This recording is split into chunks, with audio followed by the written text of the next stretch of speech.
Nós vamos passar para a ministração da palavra e eu quero convidar você a abrir sua Bíblia no livro de Eclesiastes, no capítulo 11 e no verso 5. Eclesiastes, capítulo 11, verso 5. Eu quero compartilhar com vocês hoje um entendimento que tem sido uma chave importantíssima na minha vida. Na verdade, essa mensagem eu diria que está na lista dos clássicos, né? Daqueles princípios bem marcantes da nossa vida, que vem sendo dividido ao longo do ministério, e de tempos em tempos, eu não sei porque, talvez seja o volume de coisas, às vezes a gente leva muitos anos para retomar alguns assuntos, mas eu tenho certeza que Deus vai falar ao seu coração e que essa é a direção de Deus para nós hoje. Eclesiastes capítulo 11, verso 5, eu vou ler na Nova Almeida atualizada. Assim como você não conhece o caminho do vento, nem sabe como se formam os ossos no ventre da mulher grávida, assim também não entende as obras de Deus que faz todas as coisas.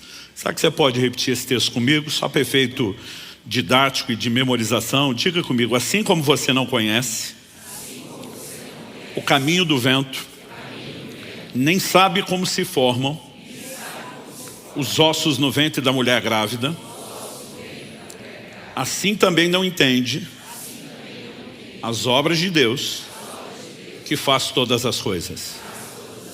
Bom, esse texto fala de um Deus que age em todas as coisas, mas que tem um padrão no seu agir. E a comparação é feita com duas alegorias. Primeiro se fala do caminho do vento, depois se fala da formação da criança no ventre da sua mãe.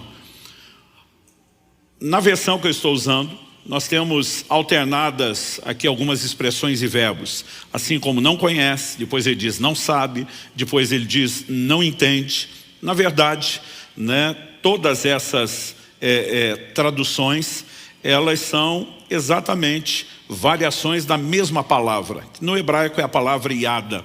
Ela em essência significa conhecer, mas um dos seus sentidos e aplicações diz respeito à percepção visual.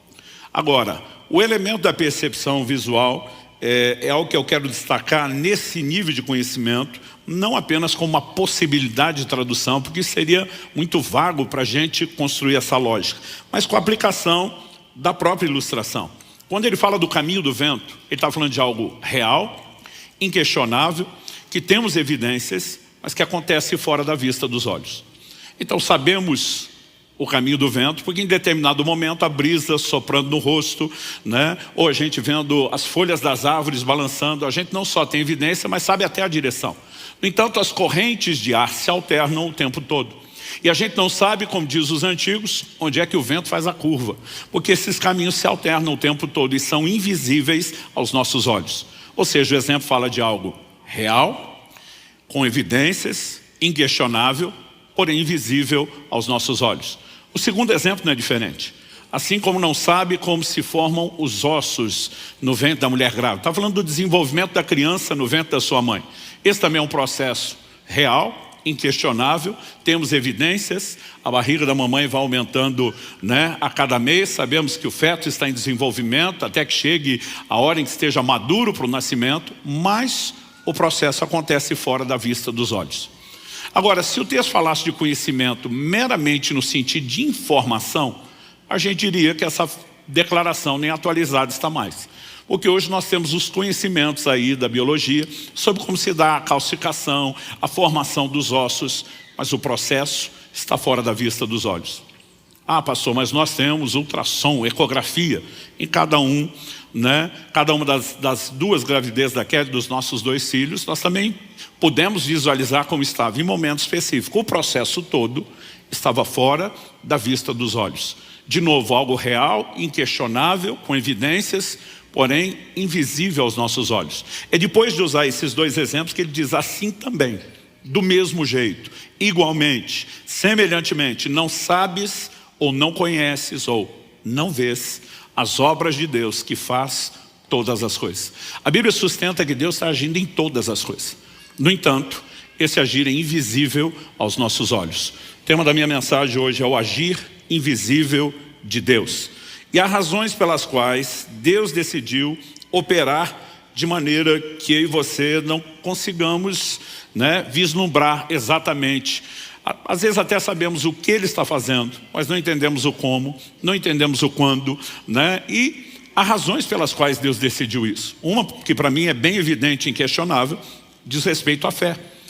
Abacuque 2,4 faz uma afirmação que será repetida várias vezes no Novo Testamento, é um dos fundamentos da nossa doutrina, que o justo viverá da sua fé. Todo relacionamento com Deus é baseado em fé. E fé é o quê? De acordo com a própria Bíblia, a convicção daquilo que não se vê. Então é justo que o Deus que nos chamou a relacionar com Ele em fé, nos chame a andar na convicção do que não vemos. Ou seja, Ele não precisa mostrar o que está fazendo para que eu e você creamos na forma dele de operar. Mas há um segundo motivo, e eu não colocaria esses dois como os únicos, mas há um outro motivo, e eu quero colocá-lo aqui como talvez o tópico principal a ser explorado. Eu vou falar muito dessa questão não só de confiança, mas daquilo que Deus quer fazer em nós, mas tem um segundo motivo. Antes de definir qual é o segundo motivo, eu quero já, de fato, apresentar aqui o meu primeiro tópico, que o agir de Deus está além da nossa compreensão. Você pode repetir isso comigo? Diga, o agir de Deus está além da nossa compreensão. Isaías 55, versos 8 e 9, nos diz que os caminhos de Deus são mais altos que os nossos caminhos. Os pensamentos de Deus são mais altos que os nossos. Então Deus tem uma forma de pensar e de se mover além da nossa capacidade de acompanhar.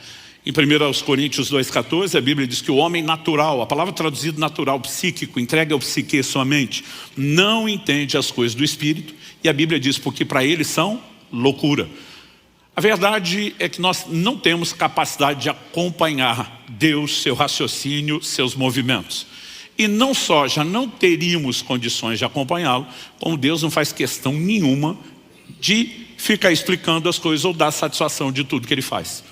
A Bíblia diz em Deuteronômio 29 que as coisas ocultas pertencem a Deus, mas as reveladas a nós e nossos filhos para sempre.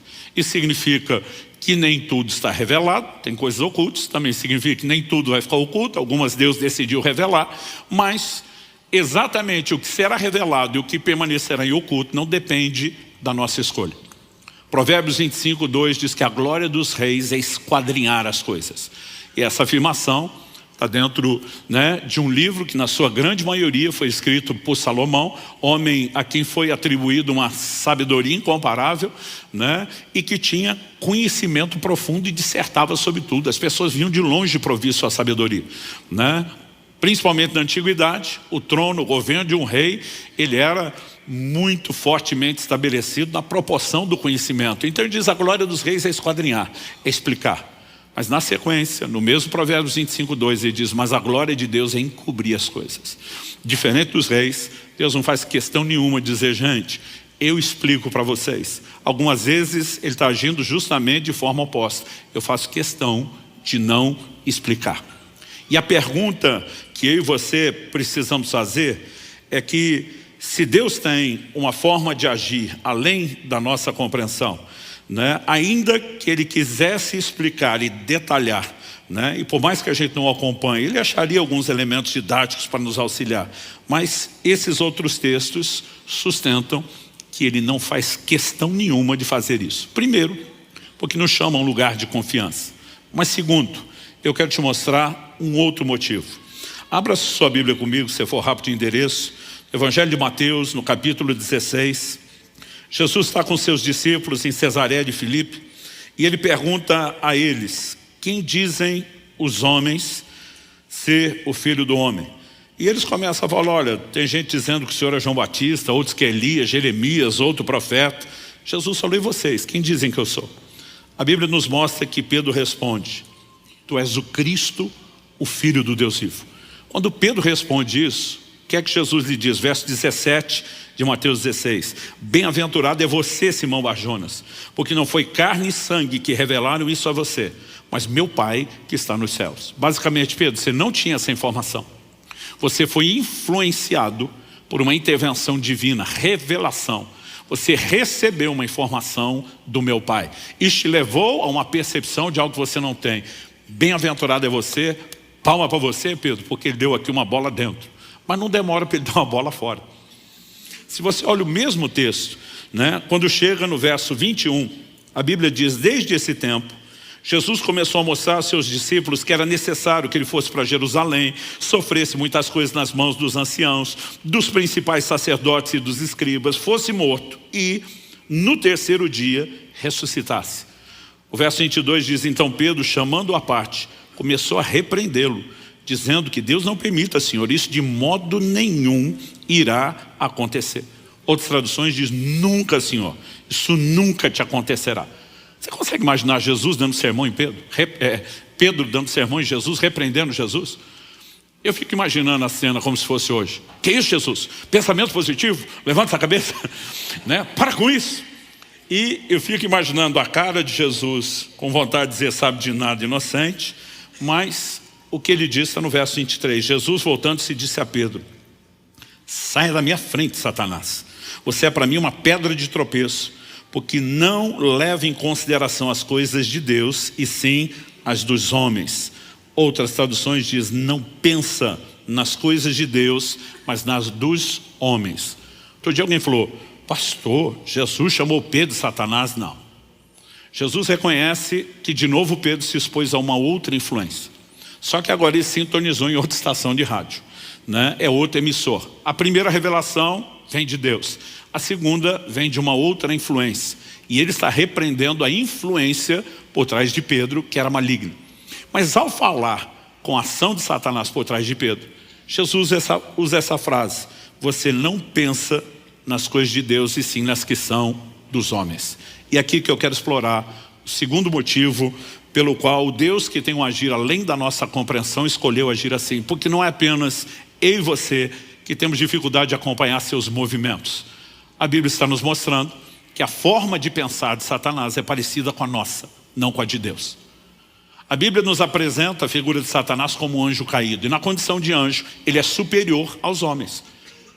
A Bíblia diz que nós somos criados um pouco menor do que os anjos. Eles têm habilidades, capacidades, poderes, faculdades que nós não temos.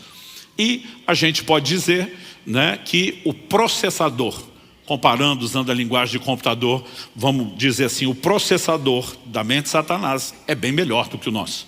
Mas o sistema operacional é igual.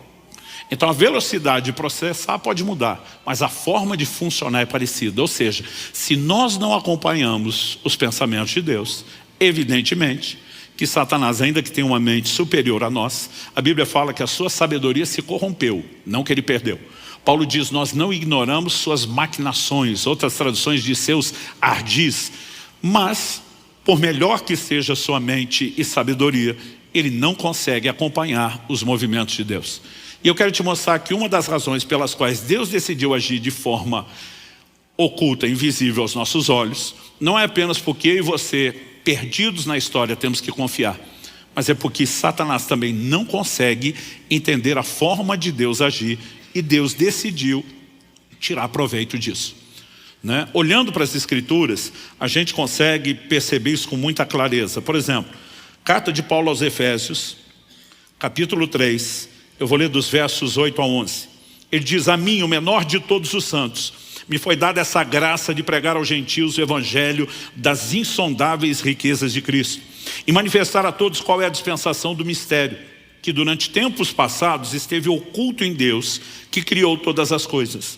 E isso para que agora, pela igreja, a multiforme sabedoria de Deus se torne conhecida dos principados e das potestades nas regiões celestiais, segundo o eterno propósito que Deus estabeleceu em Cristo Jesus, nosso Senhor.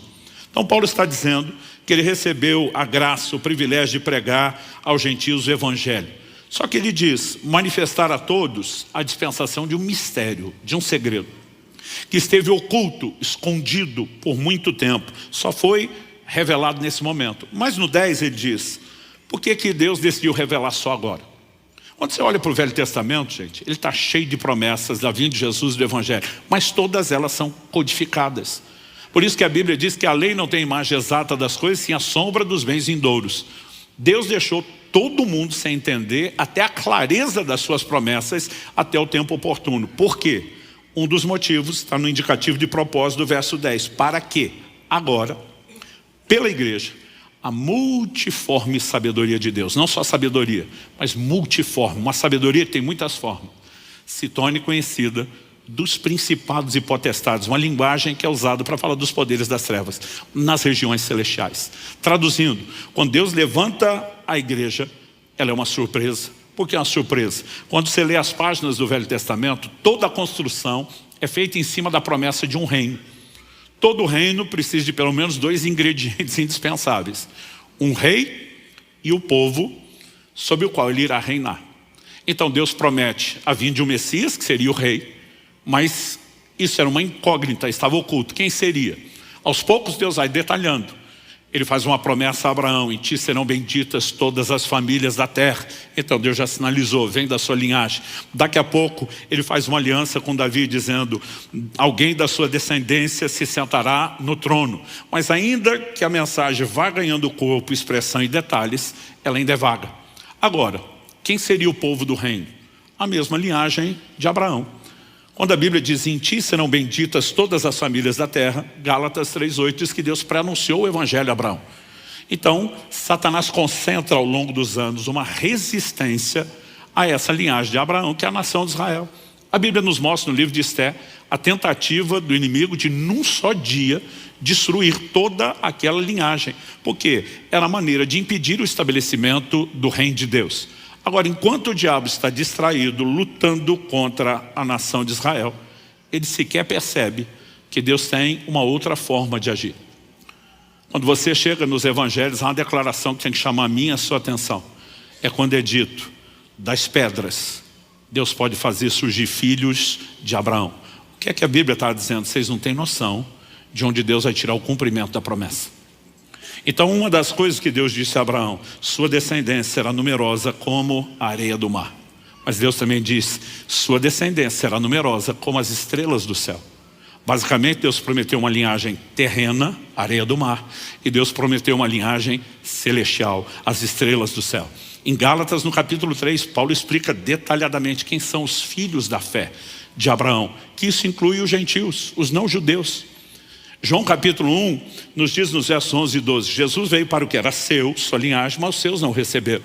A Bíblia diz: mas a todos quantos o receberam, deu-lhes o direito de serem feitos seus filhos. Ou seja, quando Deus traz a igreja, Ele está mostrando aos principados e potestades sua multiforme sabedoria. Ele está dizendo, jogando na cara do diabo e os seus súditos: vocês gastaram o tempo se opondo a um povo, e o povo que está estabelecendo o reino é algo que vocês nem esperavam.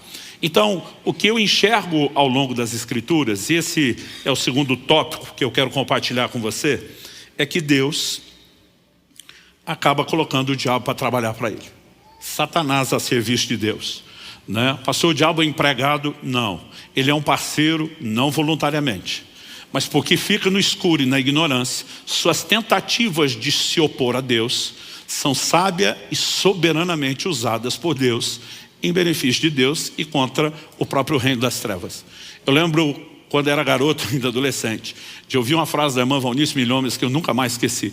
Ela diz: assim como nós armamos ratoeiras para pegar ratos, Deus arma sataneiras para pegar Satanás, né? Ele joga algumas iscas e ele vem com tudo para cima delas.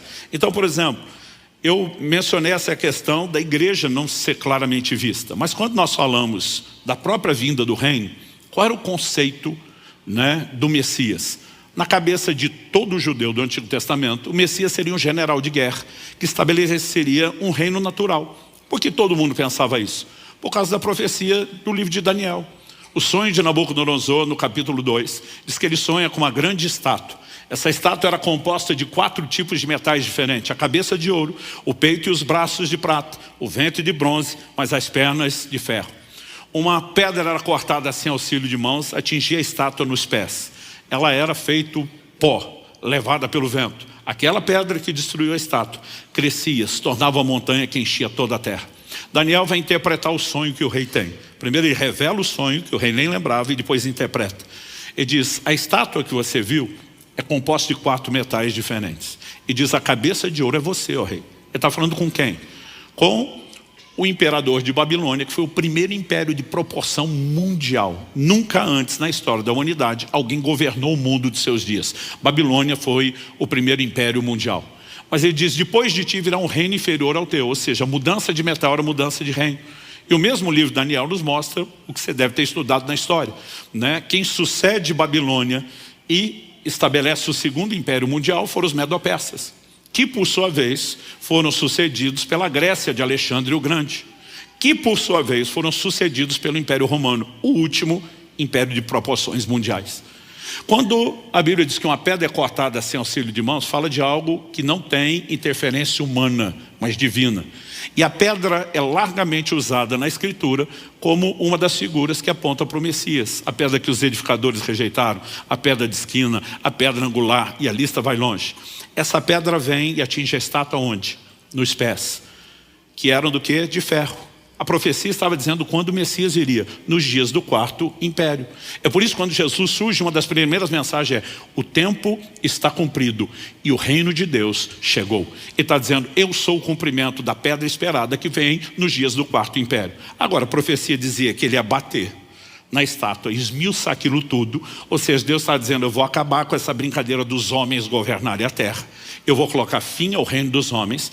E a pedra, que era Cristo, ela enche, aumenta, se torna uma montanha e enche toda a terra. Deus está dizendo, vou estabelecer o meu próprio reino e governo. Então, quando os discípulos começam a andar com Jesus, eles não estão esperando a princípio um reino espiritual. Por que você acha que Tiago e João diz para ele, Senhor, quando te assentares no trono da tua glória, permite que a gente sente um à direita e outro à esquerda? Ele está dizendo, quando o Senhor for governar o mundo, deixa a família com a faca e o queijo na mão, um ministro do planejamento, outro ministro da fazenda.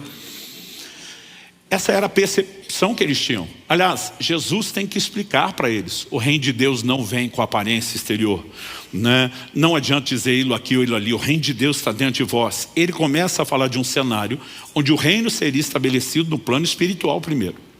Nós vemos todas essas profecias e promessas de um reino físico. Essas, por sua vez, vão se cumprir na segunda vinda de Cristo, mas não na primeira. Então, assim, nada disso pode ser previsto. Então, quando Jesus chega, tem toda aquela expectativa, o diabo faz de tudo para tirar Jesus do cenário. A Bíblia diz que o próprio Satanás entrou em Judas.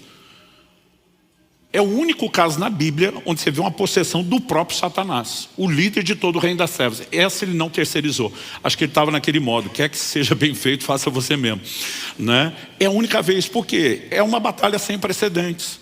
Agora, o que ele não sabia e não entendia é que esse Messias, antes de estabelecer um reino físico, estabeleceria um reino espiritual. E para isso, tinha que começar com a morte, a sua expiação, porque sem derramamento de sangue não há remissão de pecados. O diabo, tentando impedir o Messias, empurrou Cristo para a cruz e consumou o sacrifício de Deus que todos nós precisávamos.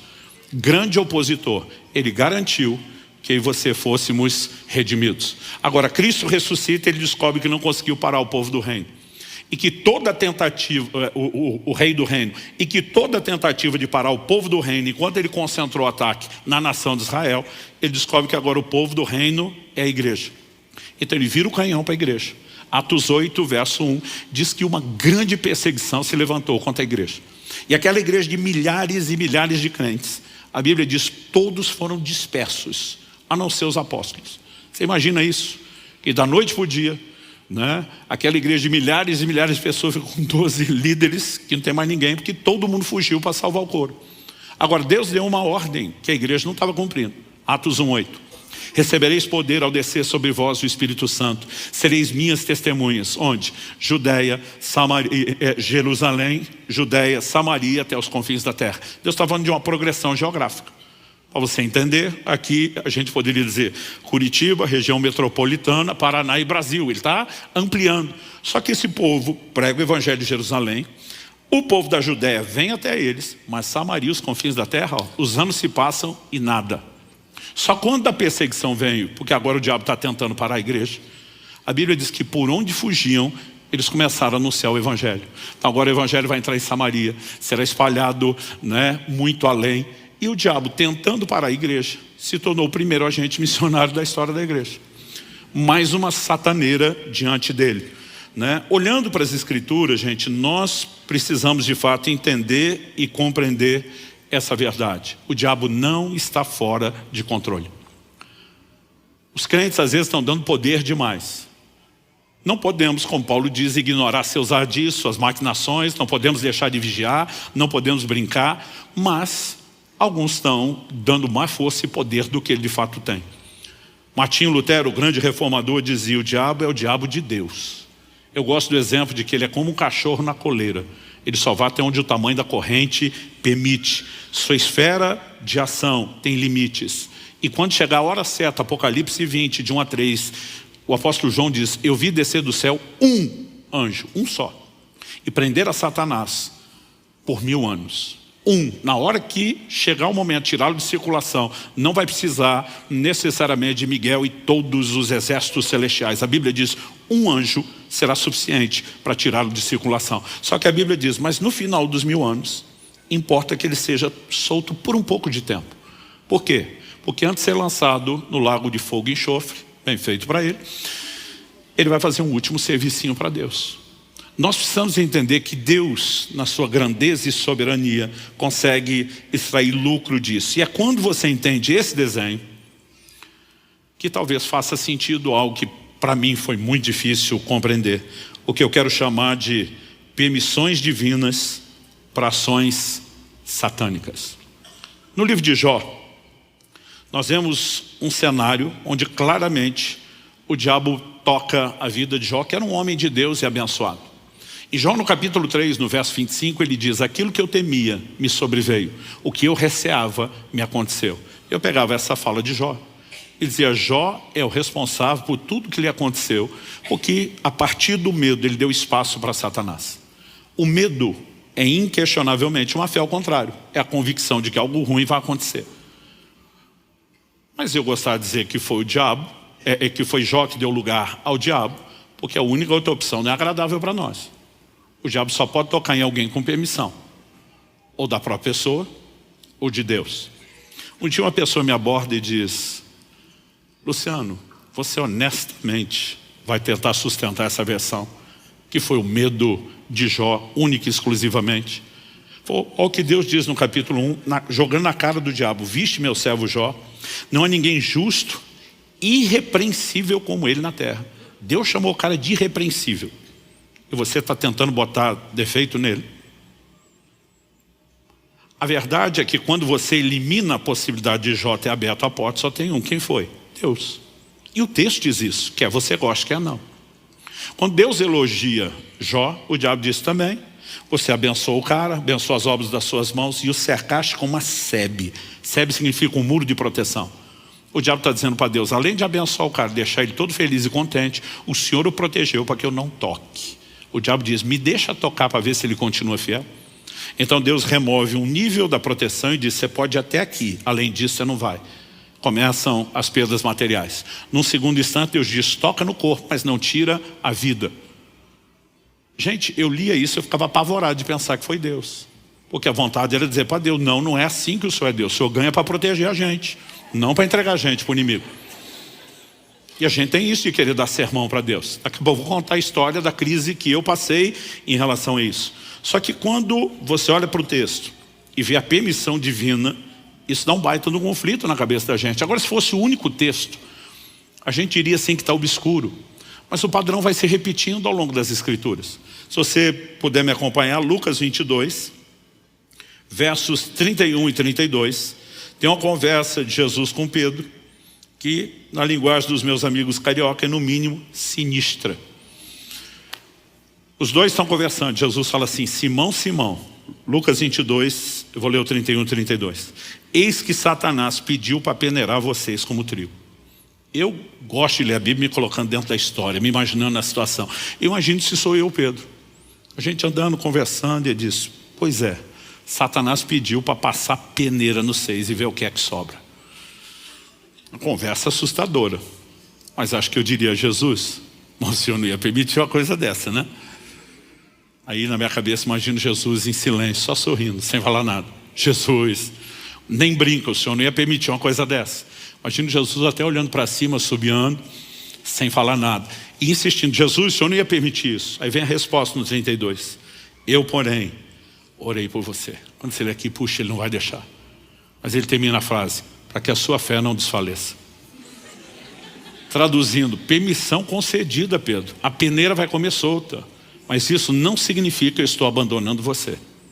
Eu orei por você, para que durante o processo da peneira, você não desfaleça. E quando você se converter, fortaleça os seus irmãos. Traduzindo, ele está dizendo, você vai sair dessa melhor do que entrou. Eu vou tirar lucro dessa situação, que o diabo que está tentando te destruir, vai te aperfeiçoar, por causa das coisas que você vai passar, e eu vou deixar acontecer. Apocalipse, capítulo 2, verso 10, carta à igreja de Esmirna, que a história confirma, passa por uma perseguição gigantesca. O Senhor diz, não tenha medo das coisas que você vai sofrer. Eis que o diabo está para lançar alguns de vocês na prisão, para que vocês sejam postos à prova e passem por uma tribulação de 10 dias. O que é que Deus diz? Repreende no meu nome, usa a autoridade do crente, vai à batalha espiritual, já que é o diabo. Ele diz, não, seja fiel até a morte e eu lhe darei a coroa da vida. Ele está dizendo, só aguenta o tranco, não lute contra. Isso muitas vezes nos soa assustador, mas a verdade é que quando Deus se antecipa e está dizendo, o diabo vai fazer, e ele está dizendo, eu estou avisando antes, é para que vocês lembrem que eu continuo no controle. Nada saiu do meu controle. O Senhor diz, apenas permaneçam fiéis. E quando você começa a olhar esse cenário, ele só se explica a partir de uma perspectiva. Já mostramos que o diabo trabalha para Deus. Mas no livro de Romanos, no capítulo 8, no verso 28, a Bíblia diz que todas as coisas, repita comigo, todas as coisas. Se eu puder falar para um vizinho ou dois ao seu lado, fala todas as coisas. A Bíblia diz, todas as coisas cooperam juntamente para o bem daqueles que amam a Deus e são chamados segundo o seu propósito. Se tem alguém que pode acreditar na teoria da conspiração, é o crente. Tudo conspira em teu favor. Tudo. Deus faz com que tudo coopere para o bem dos que o amam e são chamados segundo o seu propósito. Deus tem um propósito coletivo, mas Deus tem propósitos personalizados, individuais. E Ele faz com que as coisas possam trabalhar pelo propósito. Quando a gente enxerga esse outro cenário, a gente pode ter exemplos bíblicos muito claros. Um deles é José, vendido pelos seus irmãos, como escravo, vai parar no Egito. Mas José tem um propósito de Deus na sua vida. Ele começa logo cedo na adolescência a ter sonhos. Ele vê a sua família se curvando diante dele, ele entende que Deus o vai levantar numa posição de autoridade de governo. Os irmãos ficam doidos com os sonhos e resolvem se livrar dele. O que fizeram com ele? Despacharam ele sem saber bom dia. Ele vai parar lá no Egito, inicialmente como escravo. Mas você sabe a reviravolta. Onde é que houve o cumprimento de todo o plano e o propósito de Deus? Lá no Egito. Quem que botou ele na cara do gol? Os irmãos que tentaram fazer o mal contra ele. Mas eu e você não podemos negar a ação de Deus por trás disso. Em Gênesis 45, quando José reencontra os seus irmãos, se revela a ele no Egito, eu vou ler do verso 5 ao 8. Ele diz, agora pois não fiquem tristes nem irritados contra vocês mesmos por terem me vendido para cá, porque foi para a preservação da vida que Deus me enviou adiante de vocês. Quem que José disse que enviou? Deus. Versículo 6, porque já houve 2 anos de fome na terra, ainda restam 5 anos em que não haverá lavoura nem colheita. 7, Deus me enviou adiante de vocês, para que fosse conservado para vocês um remanescente na terra, e para que a vida de vocês fosse salva por meio de um grande livramento. Assim, verso 8, não foram vocês que me enviaram para cá, e sim Deus, que fez de mim como que um pai de Faraó, senhor de toda a sua casa, e como governador em toda a terra do Egito. Traduzindo, José está dizendo, o meu destino nunca esteve nas mãos de vocês. O Deus que tinha um propósito para a minha vida soube fazer uso disso. Quando você só lê ele dizendo Deus enviou, por 3 vezes, em 4 versículos, ele diz Deus enviou. Pode parecer, lendo esse verso sozinho, que não foi nem escolha dos seus irmãos, que Deus fez com que aquilo acontecesse. Mas o mesmo José, numa conversa com os meus irmãos, vai deixar claro que as coisas não podem ser lidas só nessa perspectiva. Quando Jesus, lá na tentação, diz, também está escrito, ele nos mostra que o equilíbrio de interpretação se encontra pelo todo da Bíblia. Então olha uma outra declaração sobre o mesmo texto. Gênesis 50, 20. Vocês, na verdade, planejaram o mal contra mim. Porém, Deus o tornou em bem, para fazer, como estão vendo agora, que se conserve a vida de muita gente. Na primeira conversa, quando José se revela, ele vê que seus irmãos vão ficar apavorados com tudo que aconteceu, e ele é um instrumento de consolo. Agora, um tempo depois, as coisas estão até melhores. Ele olha na cara deles e diz: foi maldade de vocês. Deus não é o causador, mas Deus tornou, transformou em bem. Então, nós precisamos separar as coisas. Essa soberania de Deus não faz necessariamente dele o causador de todas as coisas. Mas ainda que ele tenha nos dado direito de escolha, responsabilidade de escolha, ele não é pego de surpresa na sua presciência por nada que nós vamos escolher. Ele segue tendo a capacidade de gerenciar todas as coisas e faz com que tudo coopere para o bem daqueles que amam a Deus e são chamados segundo o seu propósito. Mas o que nós precisamos entender quando falamos do tudo coopera para o bem? Primeiro, tudo que José passou era parte de um processo necessário. Acredito que, como filho mimado que era, ele não teria a menor condição de ser tão útil para o reino de Deus, e ele precisava levar um pouco de ralo. Segundo, você percebe que mesmo sendo fiel a Deus, ele ainda tem sinais de imaturidade no aspecto emocional. Quando ele interpreta o sonho para o copeiro que está preso com ele, e sabe que em 3 dias o copeiro será livre, tem acesso ao faraó, que é o líder da maior potência mundial dos seus dias, e diz: quando você sair daqui, lembra de eu, né? Lembra de mim diante de faraó, o cara que te ajudou, que te deu uma palavra de consolo. Não esquece de mim, é a única coisa que eu te peço. A Bíblia diz: 3 dias depois o copeiro, exaltado, restaurado do seu lugar, e não lembrou de José. Amnésia? Não, porque 2 anos depois ele lembra. Não era amnésia, era o dedo de Deus. Se o copeiro lembra de José, intercede o faraó e diz: o menino é inocente, é gente boa, todo mundo sabe, vai levantar a ficha dele, e o tira de lá, o que é que José seria? Ajudante de cozinha. Sairia da prisão, não entraria no lugar do propósito, não passaria pelos processos. Quando ele está falando dos irmãos: eu fui vendido injustamente, você ainda percebe que tem dor. Quando ele encontra os irmãos, ele está consolando os irmãos. E se ele não passa pelo tratamento de Deus, na hora de posição e autoridade, ele ia pisar em todo mundo. Ele ia viver a versão do gospel vingativo. Estilo: quem me viu passar na prova e não me ajudou. Então, eu e você precisamos entender que Deus usa processos. E a ideia dos processos não é nos destruir, é destruir aquilo que nos impede de viver plenamente o que ele tem. Você lembra dos amigos de Daniel que foram lançados na fornalha? Normalmente a gente diz: a Bíblia afirma que o fogo não queimou nada. Isso não é verdade. A Bíblia não queimou um fio de cabelo, não tinha cheiro de fumaça na roupa. Mas a Bíblia fala de algo que o fogo queimou. Nabucodonosor olha, se não me engano, no verso 24 de Daniel 3, ou 23 ali, ele fala para aquela turma que está em volta, e eu brinco e ganha para concordar com o rei, diz: nós não lançamos 3 homens amarrados no fogo. A Bíblia enfatiza várias vezes que eles foram atados, amarrados. A turma diz: é verdade, rei. E diz: eu vejo 4, mas não é só a conta que não está batendo. E diz: eu vejo 4 homens soltos, passeando pelo fogo. A única coisa que o fogo teve o poder de queimar eram as amarras que os prendiam. Porque Deus não permite a fornalha para te destruir, mas para destruir aquilo que te impede. Por isso Jesus diz: Pedro, peneira permitida, mas quer saber de uma coisa? Você vai sair dessa melhor do que entrou. E quando você se converter, eu vou tirar bom uso disso. Então Deus tem esse nível pessoal? Tem. Mas ele também está lidando com Satanás, que ao não entender, acaba trabalhando e cooperando com aquilo que Deus faz. Mas no meio disso tudo, ao que eu e você precisamos entender sobre essa dinâmica. O que o diabo quer quando nos ataca? Eu lembro que no início do meu ministério, eu pegava João 10:10, né? O ladrão vem para roubar, matar e destruir. Eu dizia: o diabo quer roubar a sua saúde, o diabo quer roubar a sua família, o diabo quer roubar o seu dinheiro. Hoje eu digo: não é isso que ele quer roubar. É evidente que o que ele quer roubar é a sua fé, o seu relacionamento com Deus. Mas como é que ele chega lá? Jesus diz: as minhas ovelhas ninguém pode arrebatar das minhas mãos. Pensa no lugar seguro ao colo de Jesus. Não tem diabo, não tem demônio que possa te arrancar de lá.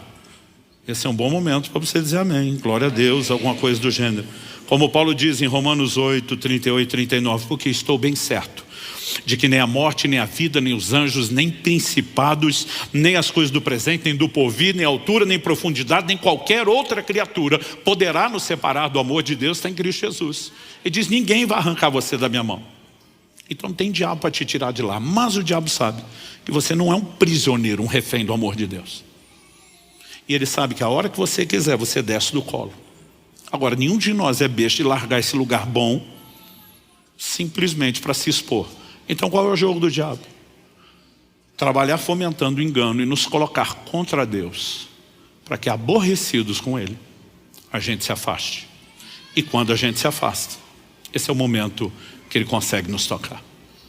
Então, quando alguém não tem o conhecimento correto de Deus, na hora da dor das circunstâncias, ele pode se voltar contra Deus. Você lembra da mulher de Jó? Amaldiçoe seu Deus e morre. Agora, quem tem o entendimento correto de Deus, como Jó, não vai agir da forma como ela agiu. Ainda vai falar o que ele falou. E eu brinco que o que ele falou, muito marido já quis falar para a sua, e vice-versa. Você fala como uma louca. Ele vai usar frases como, ainda que ele me mate, eu louvarei. Mas Jó acha que Deus quer matar? Não. A ideia é muito mais, pode parecer que ele está matando. Mas ele também vai dizer, eu sei que o meu Redentor vive e que ele há de se levantar sobre a terra. Agora, quando você está no modo mulher de Jó e se indispõe e se afasta de Deus, você se torna uma presa fácil, uma presa vulnerável. Agora, quando eu e você aprendemos a confiar em Deus, o jogo é outro. Então assim, quando você olha ao longo da história e percebe o sangue dos mártires, tantos morreram pela fé, você fica pensando, mas o martírio só fortalece uma causa, qualquer que seja. E com o evangelho não foi diferente. Por que que o diabo se levantou contra os crentes? A ideia nunca foi matá-los. O livro de Hebreus fala a respeito daqueles que ele escravizou por medo da morte. O que ele queria é que, diante da ameaça, alguns amando mais a própria vida, recuasse e desistisse de Deus. Mas quando eu e você vamos até o fim, até as últimas consequências, o diabo não ganhou, ele perdeu. É por isso que Apocalipse diz, eles o venceram pelo sangue do Cordeiro, pela palavra do seu testemunho, porque não amaram suas vidas até a morte. Quando não existe nada que nós amamos mais do que o Senhor, nem mesmo a própria vida, eu e você não seremos presa de nenhuma dessas manobras emocionais de Satanás. Porque a intenção dele é nos colocar contra Deus. Eu me lembro, hoje é dia 25 de agosto, dia 23 de agosto, 31 anos atrás, de 1993, eu tive um acidente de carro que me trouxe uma crise assim de fé sem precedentes. Eu não só perdi o carro que eu tinha acabado de trocar e pensei, quando chegar em Curitiba eu faço seguro. Era uma viagem de Campinas, onde eu morava, para Curitiba, estava de mudança.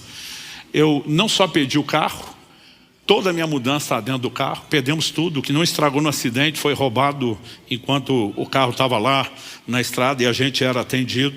Eu me descubro no hospital com a roupa do corpo rasgada e ensanguentada e outras coisas acontecendo na minha vida onde tudo parecia estar desmoronando. Guardadas as devidas proporções, eu só conseguia me lembrar de Jó. E aí o questionamento começa. Eu não tinha dúvidas de que Deus interferiu e guardou minha vida naquele acidente. Porque os enfermeiros, médicos, não crentes ficavam falando isso o tempo todo. Teu santo é forte, alguém lá em cima vela por você. E eles ficavam me dando detalhes. Eu lembro de um dos enfermeiros dizendo, meu amigo, nós tivemos que reconstruir mais de metade da sua pálpebra. Ele diz, não tem ângulo de nada pontudo que rasgue isso, que não tocaria no globo ocular. Sua visão está protegida, seu olho está intacto, é um milagre. Né? O próprio médico me mostrou a tomografia. Ele diz, olha isso aqui. Né? E ele falou, pela tomografia nós medimos a intensidade das pancadas. O carro caiu numa ribanceira, né? Mas eu de cinto, não fui projetado para frente nem para fora do carro, mas um movimento da lateral, né? Enquanto o carro pulava, eu desci batendo a cabeça na coluna do carro. E ele falou, olha isso aqui, né? Dificuldade para distinguir massa branca e cinzenta, lesão nas partes moles. Eu falei, só que a Bíblia virou quase um liquidificador, ele brincou. Né? Ele falou, agora, isso mostra a intensidade da pancada. Ele falou, agora o lugar, que é onde está machucado, é justamente a fonte. Ele falou, esse tipo de pancada, com a fragilidade desse lugar, não combina. Eles não me deixavam dormir por 2 dias, com medo de eu entrar em coma. Né? Mas eles diziam, alguém guardou você. Enquanto todo mundo está falando de milagre, eu dentro de mim estou dizendo, Deus, milagre por milagre, já que o Senhor fazia porque não arrumou o carro na estrada. Deixou cair lá embaixo para dizer, ó, te guardei para você não morrer. Não era só arrumar o carrinho lá em cima E não precisava perder carro, ser roubado, passar por todo esse sofrimento? Ou será que só eu já tentei ensinar Deus como ser Deus? O questionamento. O pior não era só o questionamento de por que o Senhor deixou chegar lá para me guardar. Eu dizia, Deus, certeza que esse acidente é coisa do Satanás. Mas eu dizia para Deus, nós dois sabemos que o diabo só toca com permissão. Ou nossa ou sua. Efésios 4:27 diz, não deis lugar ao diabo. Isso não significa que você acorda amanhã, tomar de insanidade, preenche um documento, vem por meio desse autorizar o miserável de Satanás fazer o devasso da minha vida. Mas quando você peca, quebra princípios, você está se expondo, está ficando vulnerável. Eu dizia para Deus, ele só toca de duas formas. Ou a permissão é nossa, ou é sua. Eu dizia para Deus, nós dois sabemos que não fui eu que dei a permissão. Eu dizia para Deus, eu recorro ao Supremo Tribunal Celestial, apelo em última instância. O Senhor sabe que não foi eu. Então minha pergunta para Deus é, por que o Senhor faria isso? O Senhor é Deus. Cadê o seu amor, o seu cuidado? Estou te servindo, estou dando minha vida para pregar o Evangelho, para viver para o Senhor. Renunciei tudo. E assim que o Senhor recompensa? A pior parte, silêncio. Pensa em algo difícil para mim, é o silêncio. Em novembro agora, Kelly e eu vamos completar 29 anos de casado. Desde que eu casei, eu falo para ela, se você me ama, discute comigo. Então às vezes eu dizia, amor, eu acho melhor fazer isso, tá bom. Eu dizia, tá bom nada, defende seu ponto de vista. Vamos, ventilar esse negócio até ter certeza. Não é o jeito que eu quero, nós temos que esgotar tudo. O silêncio para mim é terrível. Eu dizia para Deus, fala alguma coisa. Nada, silêncio. Durante 1 ano e 3 meses, silêncio. Ameacei fazer greve, parar o ministério. Fiz um monte de coisa, o silêncio continuava. Até o dia em que eu fui ordenado ao ministério pastoral, novembro de 94. Uma das coisas que esse acidente fez, foi que ele me fez sair da agenda de um ministro itinerante e aceitar o convite para pastorear uma igreja recém-formada e que tinha ficado sem pastor lá em Guarapuava. Depois de quase 1 ano, à frente da igreja, sendo observado, provado, experimentado, os pastores com quem andávamos juntos foram, nos estabelecer. Momento de imposição de mãos, de reconhecimento ministerial como temos. Quem eram os 3? Pastor Tomás, que está aqui conosco hoje, Pastor Francisco, que serviu nessa casa há muitos anos, já está com o senhor, e Pastor Miguel Piper, também muito conhecido nessa casa, que já está com o senhor. Os 3 impuseram as mãos, começaram a dar palavras proféticas, foi um negócio para mim muito marcante. Mas o Francisco deu uma palavra que virou minha vida ao avesso. Ele falou coisas assim do coração, como diz o bom pentecostal, o oculto e o escondido, mas puxou coisas assim que eu não tinha falado para ninguém. Eu fiquei muito impressionado. E depois fui perguntar para o Francisco, falei, cara, que palavra profética foi aquela? Ele falou, eu não estava profetizando, aquele jeito dele. Aí eu falei, como não estava profetizando? Se aquilo não é Deus falando, é o quê? Ele falou, não disse que não era Deus falando. Eu falei que não era profecia. Eu falei, o que aconteceu? Fala logo. Ele falou, a hora que eu botei as mãos sobre você, para orar com você, eu tive uma visão de um anjo de Deus. Eu falei, um anjo? Você viu uma coisa esfumaciada? Ele falou, vi como você está me vendo, ouvi ele como você está me ouvindo, como em qualquer relato bíblico. Foi ele que me contou aquilo tudo. E basicamente, quando o anjo apareceu, se apresentou de maneira formal para ele, disse, fui enviado da parte do Deus Altíssimo, Todo-Poderoso, porque disse, Francisco, você tem uma preocupação muito grande com esses ministérios. Era eu e outros 2 estávamos sendo estabelecidos. Hoje eu entendo a preocupação do Francisco. Eu brinco que hoje nem eu ordenaria o eu mesmo daquela época ao ministério. 20 anos de idade, solteiro, imaturo, Imagino que ele deveria estar com o coração na mão, na boca. Mas o anjo fala assim, o Senhor te faz saber que eles estão nas mãos dele. Ele está cuidando deles. Eles estão no lugar certo, na hora certa, fazendo a coisa certa. Isso tranquilizou ele. Quando ele tranquilizou, o anjo aponta o dedo para mim e diz, quanto porém é este? E o caldo entornou para o meu lado. Aí era só comigo. Ele diz assim, ele é rebelde. Ele não aceita o tratamento de Deus na vida dele. Mas pensa na frase que doeu. Onde aparece para Daniel, chama de homem muito amado. Para Gideon, homem valente. Eu falei, para mim só um rebelde. Eu me rebelei para provar que não era rebelde, mas não adiantou. Só provou o ponto. Ele disse assim, diga para ele tem dito nas orações dele que o acidente do ano passado, o acidente de carro, foi uma tentativa de Satanás contra a vida dele. Diga para ele que ele está certo a respeito disso. Mas diga, porém, por que Deus o permitiu. 31 anos se passaram e ainda tenho vergonha de falar disso. O anjo diz, o diabo queria pará-lo, porque o via como uma ameaça. Mas Deus precisava pará-lo para não perdê-lo. O ministério dele estava crescendo mais rápido. Eu falei um pouco disso quando preguei sobre maturidade há pouco tempo aqui. O ministério dele estava crescendo mais rápido do que a capacidade dele de se deixar ser tratado e trabalhado por Deus. Era só uma questão de tempo. Ele iria sucumbir debaixo do sucesso do próprio ministério. Ele não tinha estrutura para o lugar onde estava entrando. E eu passei 1 ano e 3 meses acusando Deus de falta de amor, de injustiça, de ter virado as costas, de não estar se preocupando, quando ele estava fazendo justamente o contrário. O anjo disse: nos próximos anos Deus vai tratar profundamente com ele nessa cidade. E mesmo que ele volte depois viajar lentamente, ainda vai levar um bom tempo antes que ele seja liberado para voltar a correr o Brasil e as nações, porque precisa do trato de Deus. Essa brincadeira levou 25 anos. Foi somente em dezembro de 2018, quando a gente entendeu claramente, finalizar o processo de transição com o Marciano, que Deus está dizendo: agora estou te colocando lá onde nós começamos. Mas sabe, foi o zelo, o cuidado, o amor de Deus. Mas depois de ter contado essa história, o Senhor me disse: eu te revelei um momento específico que aconteceu. Isso não significa que nas outras circunstâncias da sua vida eu vou te dar satisfação ou te explicar nada. O Senhor disse: eu te dei entendimento disso porque eu quero que você pregue, ensine sobre isso. Chame o meu povo a confiar em mim, mesmo quando eles não entendem as circunstâncias. Mas ele disse: nem você vai seguir tendo explicações para tudo que você vai ter que lidar ou enfrentar. Agora, algo que eu tenho aprendido ao longo dos anos, eu posso dizer de boca cheia, é uma declaração também de Lutero: não sei por quais caminhos Deus me conduz, mas conheço bem meu guia. E você não precisa conhecer o caminho. A gente só precisa conhecer e confiar no guia. Estar familiarizado e descansando nele. Quem está entendendo, diga amém. Eu queria que você ficasse em pé para parecer que está acabando.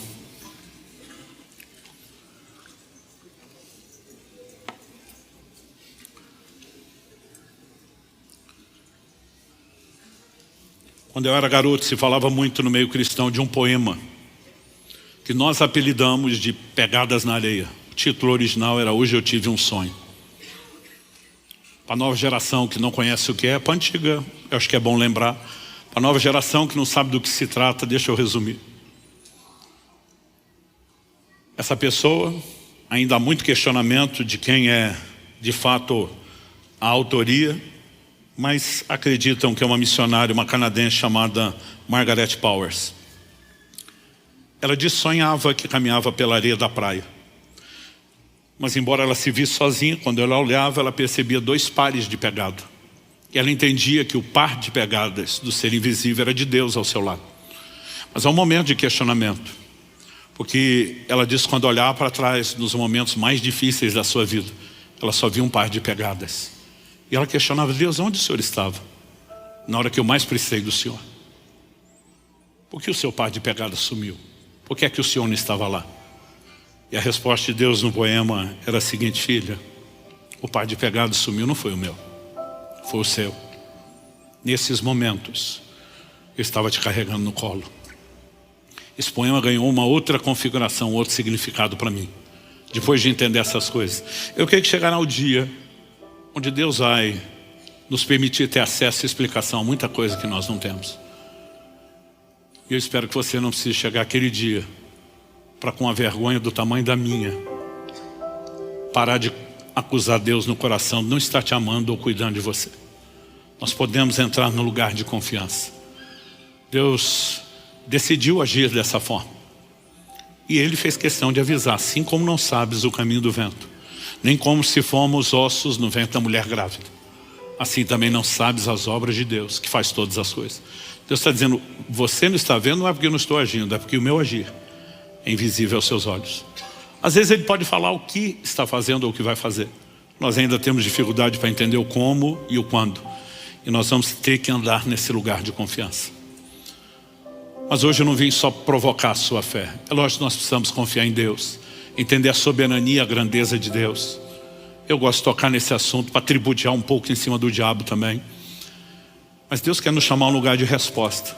Essas circunstâncias que nós não entendemos, elas são bem usadas e gerenciadas por Ele de uma forma maior do que nós imaginamos.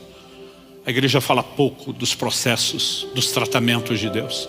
E nós precisamos entender o quanto essas coisas são necessárias. Isso não significa que ele deixou de amar, não significa que ele deixou de cuidar. E eu creio que nessa manhã ele não quer só fortalecer a sua fé. Algo que eu sempre percebo quando Deus me dirige a tocar nesse tipo de assunto. Em primeiro lugar, eu sempre vejo uma unção diferente que envolve o ambiente e as pessoas. Mas eu fico me lembrando de 2 Coríntios 1:4, quando Paulo diz: com a mesma consolação com que nós somos consolados, nós consolamos os outros.